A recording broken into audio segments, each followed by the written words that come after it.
My name is Shivani. I'm an NSI 128 plus PUI, and I'm running to be your Engineering Society president for the 128-129 year. I am running for this position because I feel that I have the drive, the vision, and the experience to get this do the role of the Engineering Society president well. The NSOC president is involved in all aspects of the students' life at school because the Engineering Society is involved in all the different parts of the students' life. There's academic advocacy that you oversee, there's clubs that you oversee, and there's mental health things. And all of these different aspects have the ability to make a huge impact on the school community, and that's not something that should be taken lightly. So, as I mentioned, I feel that I have the vision, the experience, and the drive to make this possible. So if I could sum up my vision into one sentence, what I would say is that I want to improve the experience that engineering students have with engineering at U of T as a whole. I want to do this by improving the experience that they have and the engagement that they have with engineering student life, by bringing clubs to students physically through having things in the pit, club booths in the pit, and improving the student school digest, school calendar, and the events. There's one more thing that I'm saying.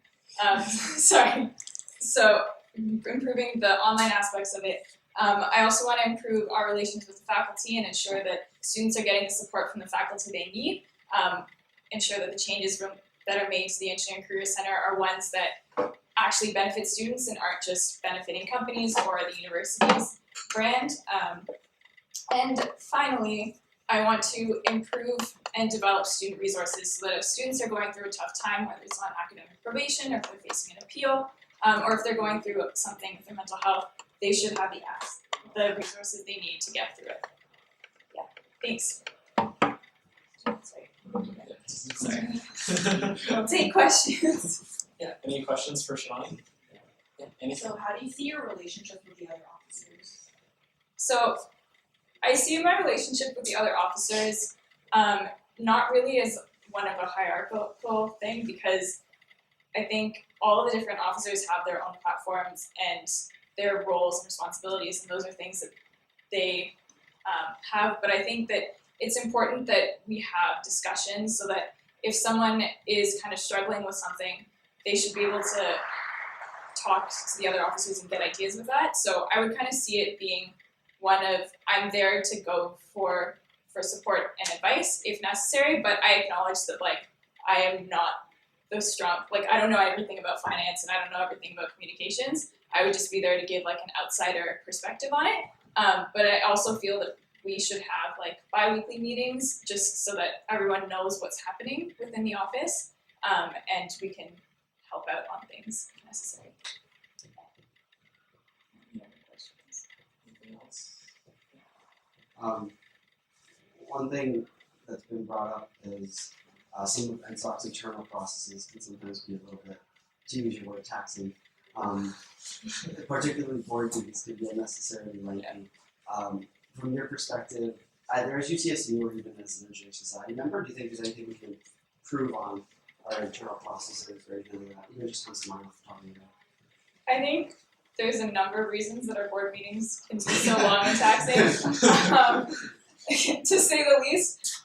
Some of the things that come to mind, we talked about at a board restructure meeting a while ago, was I think a lot of students don't actually know what they're signing up for.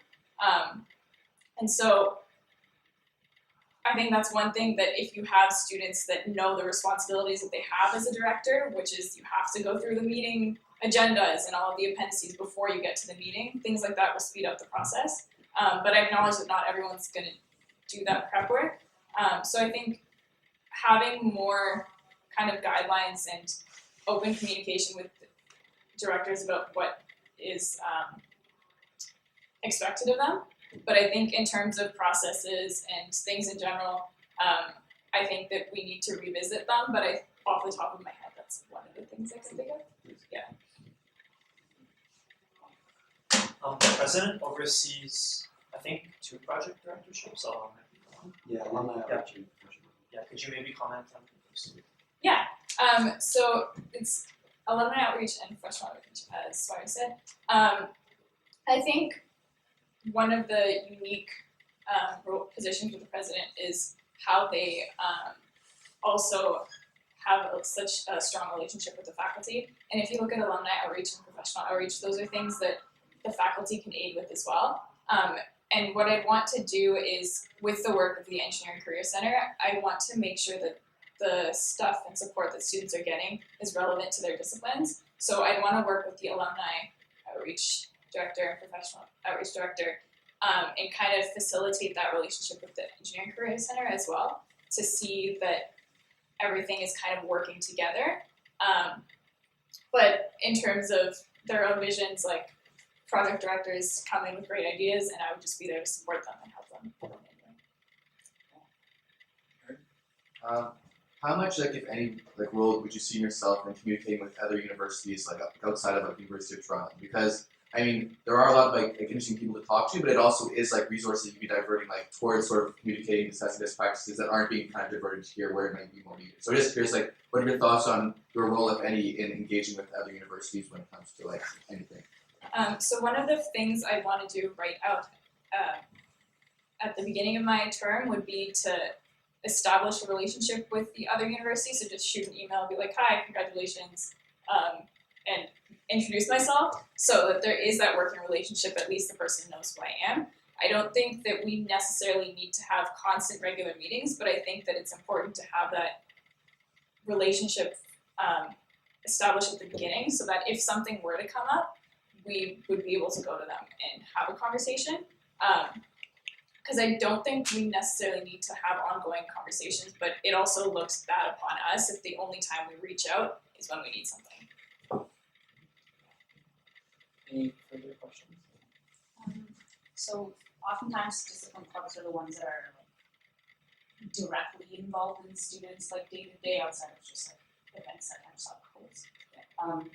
How are you thinking about taking your vision and ensuring that the discipline clubs are also able to get sort of their vision met? How are you going to foster that communication? I think it's important. So one of the ways in which I kind of see the relationship between discipline clubs and NSHLOC is, I think, the relationship I've had this year as Vice President of Professional Faculties with the other student societies. So I think discipline clubs really know their discipline best, and because of their size, they're able to reach students, I would say, better on some cases. And so I think it would be a very similar thing where it's having a conversation at the beginning, seeing what are their vision, what is their goal, what is our vision, what is their goal, and how can we support each other in getting that done, but also still ensure that both groups have their autonomy. Okay. If there's nothing further, then I think that wraps it up. Thank you everyone for coming out.